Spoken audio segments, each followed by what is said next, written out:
Podium this afternoon, we have the Ohatchee Indians. We'd like to welcome to the 2021 Calhoun County High School Football Media Day. Ohatchee competes in 3A Region 5, which, as we all have determined, is one of the toughest regions in the state in any classification. The head coach of the Ohatchee Indians is Coach Scott Martin, and today Coach Martin has brought with him senior linebacker Wyatt Reeves and senior quarterback Eli Ennis. Coach Martin, we'll start with your opening comments, Coach. First of all, I appreciate Anniston Country Club and Calhoun County Quarterback Club for having us, and of course all the media being here today. It's been a different summer. But we're back to normal, so to speak. And then just briefly with the passing of my father this summer, it's been definitely different for me. But I'm very fortunate, and where I'm going with that is, I've got a great coaching staff and a great group of young men, and those guys have been very motivated and have done a superb job when I've had to be away and step away from my duties a little bit during the summer. But it's back on us now. We're back where it's 100+ degree heat index. The guys, we're a little bit different than some of the other schools. We've got so many guys that play so many different sports. We don't bog it down year round. I mean, we lift and run year round, and we definitely lift and run during the summer. But at the same time, we'll start practice as we normally do, which will be this coming Monday. We'll go one time a day. Of course, school for teachers will start on Wednesday, and we're into our one practice a day. But we've got 3 weeks to prepare for that first game, and we're looking forward to it. All right. Questions? Jim, I see your hand first. First, Scott, I think I speak for all of us here in the room. Our condolences on the loss of your father. Can you talk a little bit about what it takes to keep what you guys like to do out at Ohatchee going? What kind of ball player does it take? I mean, you had Dominique and several others that have kind of really fit into what you like to do now, and you molded your offense to those types of players, and you've got Eli coming back. Talk a little bit about what kind of football player you're looking for to fit into that piece for the puzzle. Well, first of all, I think it's easy to say, well, you've got to be tough, you've got to be physical, you've got to be mentally strong.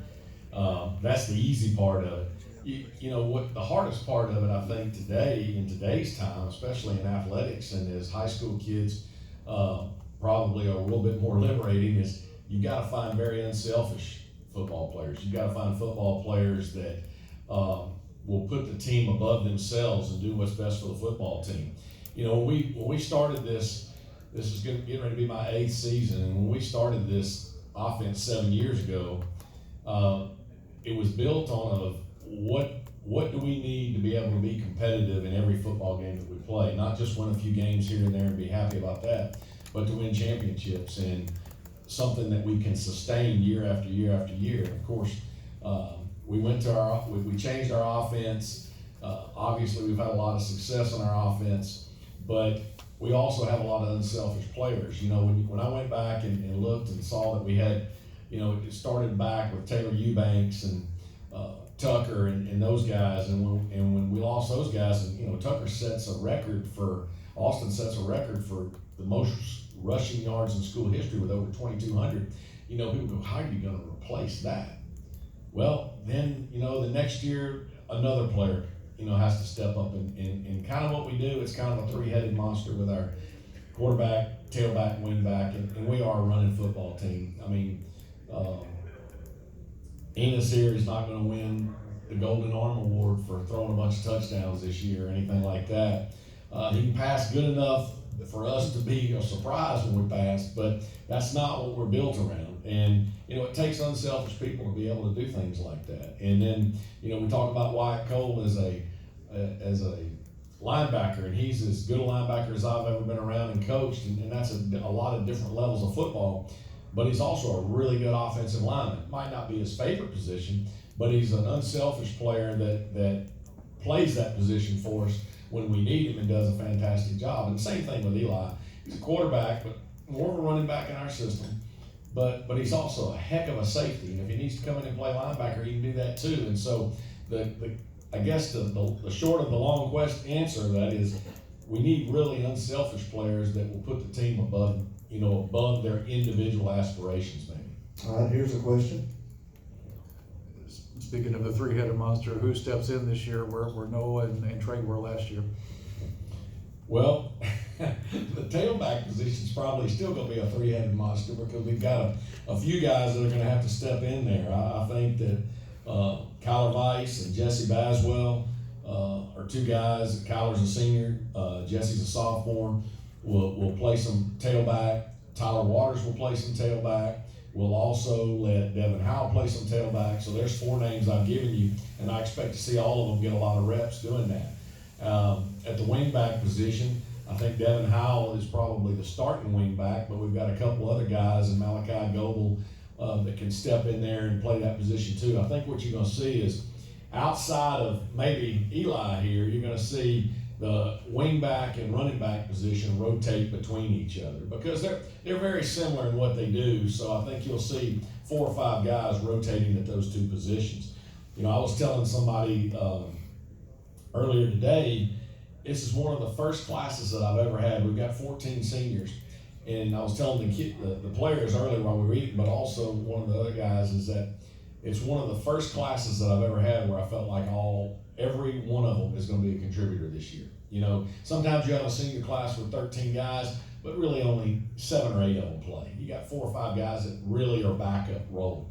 I think all of our seniors are going to be contributing role and start somewhere on the football field, and that'll be a first. So it gives us a lot of positivity going into the season. To follow Question in the back, then. To follow up on that, Eli, we've watched you be a starter the last 2 years. Now you're a senior. Do you feel that added pressure to now, instead of being a junior handing the ball to a senior, now you're the man? How's that feel going into this season? I mean, for me, it kind of feels good because getting the ball a lot, but then I'm going to need somebody to hand it off to every once in a while, just kind of get it off me and get the pressure on somebody else. But going into it, I feel like we'll need a good, sturdy running back to hand the ball off to. And why, Cole, being one of the best linebackers your coach just said that he's coached, had you rather try to stop a team on 3rd and 2, or you down on this 4th and goal from the 3-yard line? What is your favorite position to be in? What fires you up the most?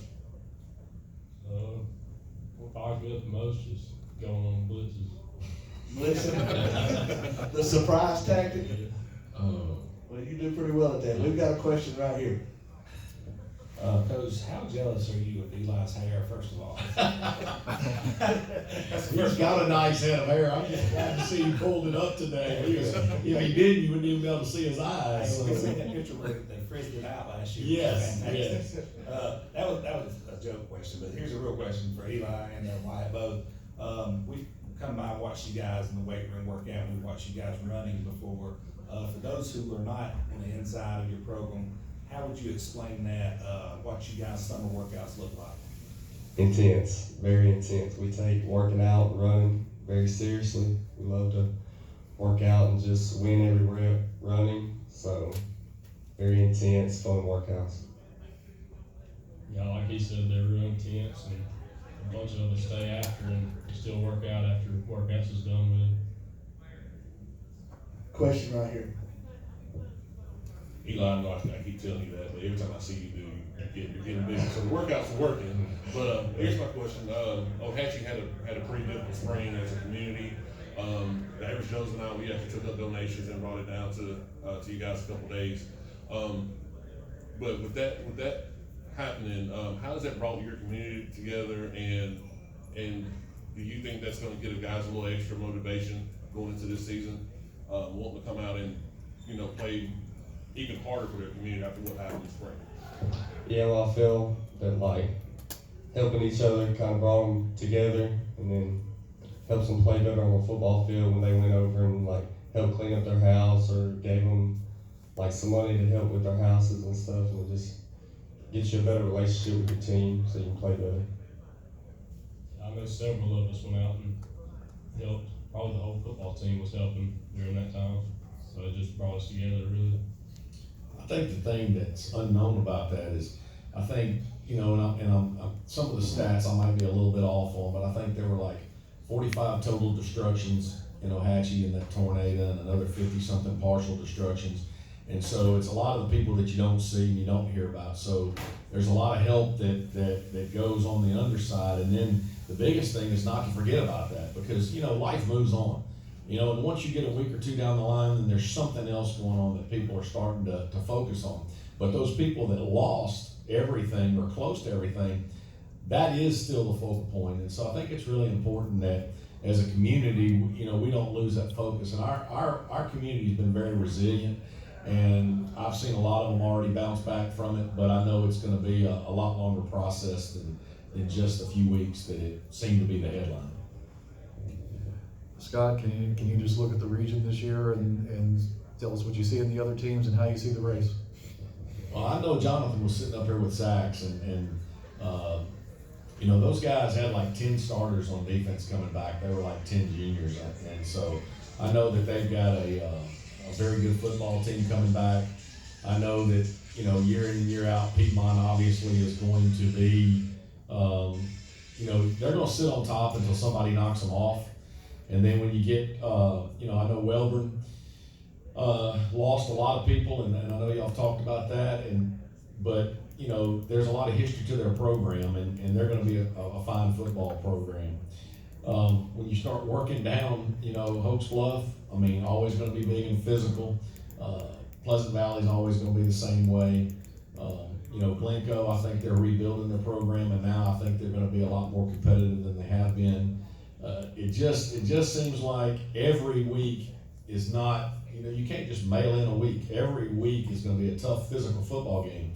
And whether you win or lose it, it's still a tough physical football game, because that's the way our region is. And I think that that's one of the things that, because we play, I think, 3 4A opponents in our non-region, I think it prepares us. But you have to be careful, because you go and overschedule, and then you've got your tough region, and you just got to keep everybody healthy. And I think every coach would sit up here and say the same thing, that the health of their players is going to be the number one concern to be able to make a run in a run in the region, much less a run in the playoffs. Scott, you've done this a long time. You usually have great wisdom when it comes to talking about different things as it affects the game. I think you gave one of the best comments last year when we were all worried about COVID.